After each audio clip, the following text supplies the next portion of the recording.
Any Christian who spends more than 5 seconds talking to Muslims online will be asked, how can you believe that 1 plus 1 plus 1 equals 1? Muslims are so incredibly proud of this objection that they post it over and over and over again. 1 plus 1 plus 1 equals 1, right? 1 plus 1 plus 1 equals 1. Islam is very simple. One Allah and many prophets. Christian, 1 plus 1 plus 1 equals 1. Mathematical mockery. Now, when Muslims post this objection, Christians often respond with some basic mathematics. They point out that 1 times 1 times 1 equals 1. Or, if the Muslim demands that we use addition when we're talking about God, Christians will point out that the God of the Bible, unlike the God of the Quran, is infinite. So it would be more accurate to say infinity plus infinity plus infinity equals infinity.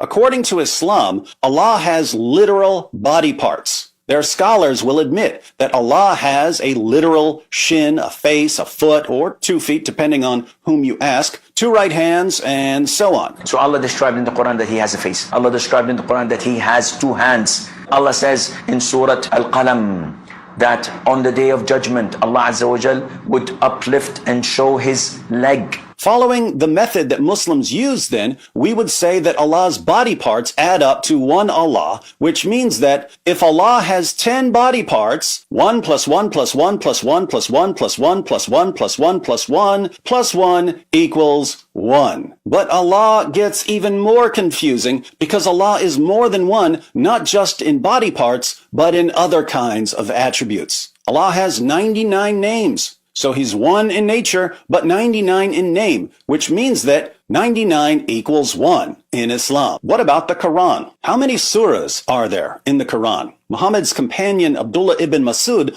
only had 111 surahs in his Quran. Muhammad's companion Ubay ibn Ka'b had 116 surahs in his Quran. The Quran that Muslims use today is 114 surahs. But there's only one Quran, right? So, 111 equals 114 equals 116 in Islam? Our Muslim friends tell us that this is impossible, and yet we can use the same illustration for the Quran. But with all the Muslim mockery of the Trinity, I thought it was impossible to be one in one way, but more than one in another way.